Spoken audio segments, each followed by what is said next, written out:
Bonjour à toi, ici Romain du blog Starmat TV, j'espère que tu vas bien.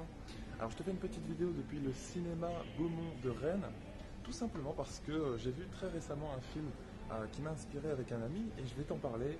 Donc je m'assois un petit peu parce que ça sera plus agréable, on pourra plus agréablement discuter ensemble. Alors ce film que j'ai vu s'appelle Zootopie et c'était un film en 3D, je pense que tu as dû en entendre parler, peut-être que toi-même tu l'as vu. Et ce film était vraiment génial, j'ai adoré ce film, j'ai vu avec un ami, il a adoré aussi. Bon, moi je suis assez bon public généralement et surtout je suis bon public pour les dessins animés ou pour les dessins animés surtout en 3D, j'adore ça. Et là Zootopie, ça m'a donné l'idée de faire une petite vidéo parce que le message qui est passé est très inspirant. C'est-à-dire que à l'intérieur, tu as une jeune lapine qui, alors déjà, bon, ça, les gens sont incarnés par des animaux et je trouve que c'est une super métaphore. Tu vois, de chacun de nous, il y a des gens qui sont des éléphants, il y a des gens qui sont des panthères, d'autres des lions, d'autres des paresseux. Et bien, tu vois, ça c'est une super image, je trouve, déjà dans le film. Dans le film, donc tu as une jeune lapine qui a un rêve, et peut-être que c'est ton cas, tu as un rêve aussi, et tout le monde lui dit autour d'elle que c'est impossible d'y arriver. Elle veut devenir une policière, voire même une excellente policière, la meilleure policière de tous les temps. Déjà, elle vient de la campagne, ses parents qui sont des fermiers lui disent tout simplement tu ne pourras pas réussir, un lapin c'est fait pour cultiver des carottes et c'est là que tu seras la meilleure. Bref, elle passe par toute une série de passages difficiles, un début de carrière très très chaotique et en fait elle réussit quand même à ses fins à devenir une policière avec beaucoup de mérite et ça je trouve que c'est une super histoire. C'est une super histoire parce qu'on peut tous s'identifier à ça. Tu vois, elle n'a pas des qualités physiques exceptionnelles par rapport à un rhinocéros ou par rapport à un lion. Et pourtant, elle réussit à utiliser ce qu'on pourrait dire des faiblesses comme des qualités.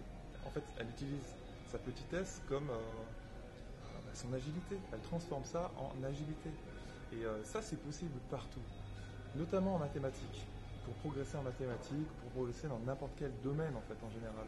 Tu peux utiliser tes points à améliorer. Il faut déjà te connaître et il faut mieux te connaître, il faut apprendre à se connaître, parfois ça prend un petit peu de temps, mais tu peux commencer dès maintenant. Dans quel environnement tu travailles le mieux par exemple? Dans quel moment de la journée tu te sens le plus inspiré ou la plus inspirée? Est-ce qu'il y a des musiques particulières qui te donnent envie de travailler ou qui te donnent pas envie de travailler aussi? Mais tu vois, il faut connaître tout ça, il faut savoir tout ça. Et petit à petit, donc évidemment, tu affines.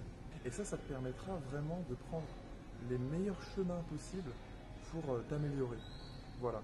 Bon, bref, je vais pas te raconter l'histoire de ce film.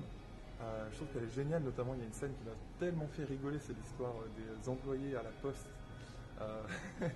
qui sont incarnés par des paresseux, je crois, justement, dans le film. Et ils ont un comportement qui est génial, ils sont super lents, tu vois, comme si comme ça. Bref, c'est vraiment génial, c'est super marrant. Donc voilà, je voulais te faire passer ce message, c'est que si tu as un rêve, s'il y a quelque chose qui te motive, peu importe ce que déjà toi tu penses de toi-même, il faut que tu l'améliores, ça c'est vraiment super important, on en reparlera dans d'autres vidéos, mais aussi surtout, il faut que tu ignores ce que les gens te disent. Il faut ignorer ce que les gens te disent. Et je sais que c'est pas toujours facile, notamment à un âge où on est adolescent, et on a souvent le regard des gens qui nous préoccupe. Et pourtant, il faut arriver à passer outre, à dépasser ça et parfois même à l'ignorer tout simplement. Voilà. Donc c'était le message de cette vidéo. Si jamais toi aussi il y a un film qui t'a inspiré très récemment, laisse juste en dessous dans les commentaires un film qui t'a inspiré et dont le message t'a vraiment limite transformé et t'a redonné la pêche. Moi c'était le cas avec Zootopie, c'était un excellent film, ça faisait longtemps en plus que j'avais pas vu de film. Et là, il y avait un ami qui m'a proposé d'aller voir ça, on est allé le voir et c'était génial. Donc voilà, j'ai voulu te le raconter dans cette courte vidéo. C'est pas directement relié aux maths, mais le message, même s'il n'est pas directement relié aux maths, me paraît super important. Ce message peu importe d'où tu viens, tes origines, si tu as un rêve, tu peux réussir à l'atteindre, tout simplement. Allez, je te dis à la prochaine dans une autre vidéo et surtout laisse juste en dessous dans les commentaires un film que tu as aimé récemment et qui t'a inspiré et je te dis à la prochaine.